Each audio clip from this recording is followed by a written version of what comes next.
नरेंद्र बुढ़ानिया मरा हुआ नहीं है, ताकत है शेर में भी। हमारी जो मोटी मोटी बात है कि मुलजिमों को गिरफ्तार करने की, जिन मुलजिमों का नाम एफआईआर में नहीं है उनका नाम जोड़ने की और उनके ऊपर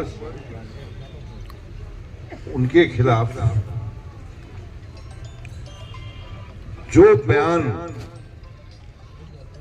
हमारा इंजर्ड पर्सन देगा वो 164 में बयान आज ही करवाए जाएंगे। प्रोसेस आज से शुरू हो जाएगा। थोड़ी सी कानूनी परिस्थितियां, छुट्टियां चल रही हैं, फिर भी कलेक्टर एसपी ने यह आश्वासन दिया कि हम 164 के बयान जितने जल्दी हो सकते हैं उतने जल्दी कराएंगे। हम लोगों ने, हमारी कमेटी ने पूरी ताकत इस पे लगाई कि जघन्य अपराध है और जघन्य अपराध को माफ नहीं किया जाता। हम 2 दिन बैठे हैं और 5 दिन बैठे रहेंगे, कोई फर्क नहीं पड़ता। आपके दिमाग में ये है कि हम कोई खाना खा के बैठे हैं तो हम यहां पर उठेंगे नहीं, भूख हड़ताल कर देंगे आगे। न्याय मिलना चाहिए और इन्होंने कमेटी को, हमारे को ये पूर्ण आश्वासन दिया है जो लिखित में एग्रीमेंट होगा, जो ये एग्रीमेंट होगा वो लिखित में होगा। उनको गिरफ्तार करने की बात, उनको 164 में बयान करने की बात, हम किसी भी सूरत में इसको कमजोर नहीं होने देंगे, ऐसा हम बात करके आए। नंबर 2, आर्थिक मदद की बात, वो भी बहुत महत्वपूर्ण बात है। गरीब परिवार है, गरीब परिवार है तो सम्मानजनक कोई फैसला हो, इसके ऊपर कमेटी ने बात की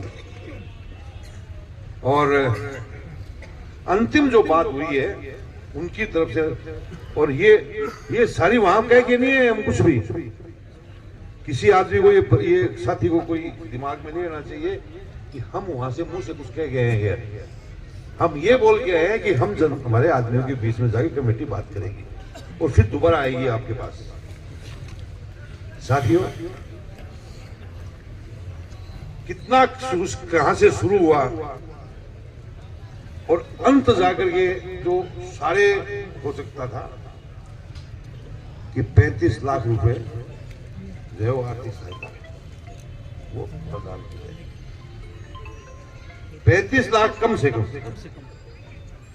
इसके अलावा 10 लाख रुपए और जो दूसरे सिस्टम में है, हम उसको मान नहीं रहे हैं, हम तो 35 लाख मान रहे हैं, लेकिन वो भी लिख के देंगे कि हम 10 लाख के परिवार को अलग से मदद कराएंगे। तो कुल मिलाकर 35 + 10 अपने यहाँ पर ऐसा सम्मानजनक राशि किसी को नहीं दी गई आज तक। नंबर 2। नंबर 3,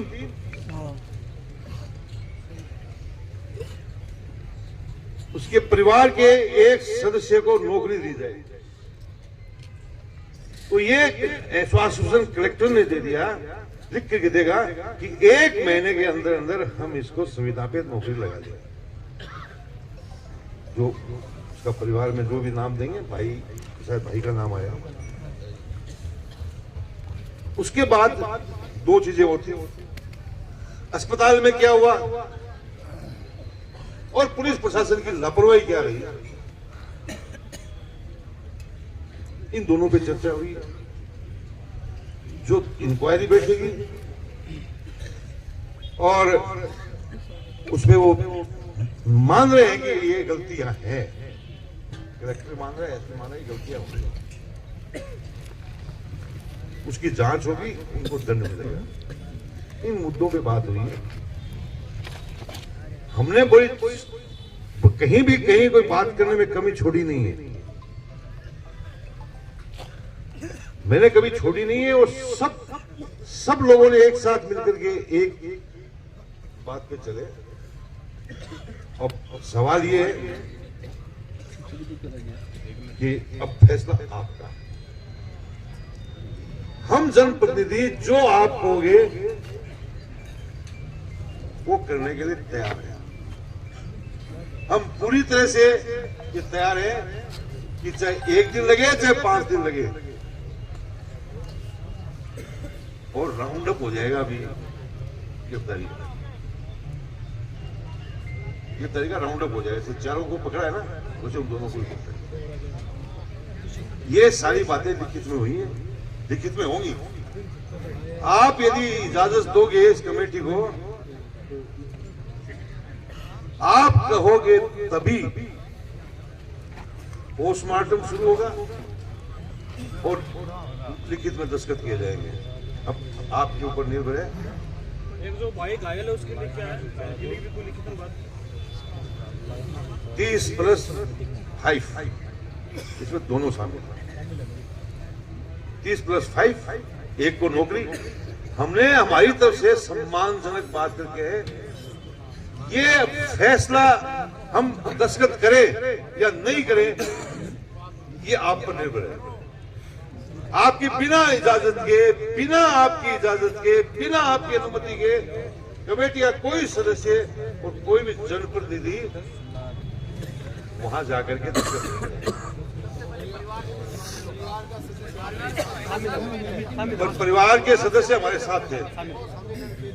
अब आप ये बता दो, ऊंचा हाथ करके बता दो, सहमति है कि नहीं?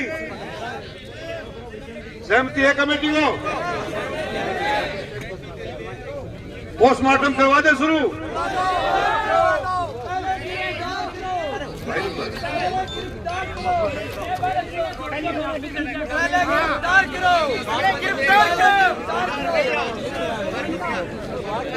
साथियों, इन्होंने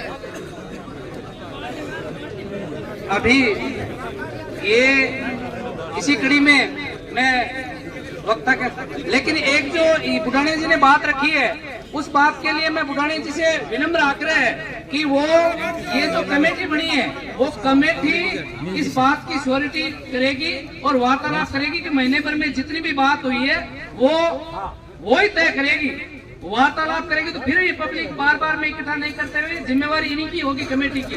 और आगे के वक्ता के रूप में MP साहब। अरे भाई, जो बात लिखित में होगी वो नहीं करेंगे तो चक्का जाम कर देंगे। नरेंद्र बुढ़ानिया मरा हुआ नहीं है, ताकत है शेर में भी। अब देखो बात है कि मैं तो विपक्ष का मां, सत्ता का आदमी खड़े हैं, आंकड़ों में भी बात करने।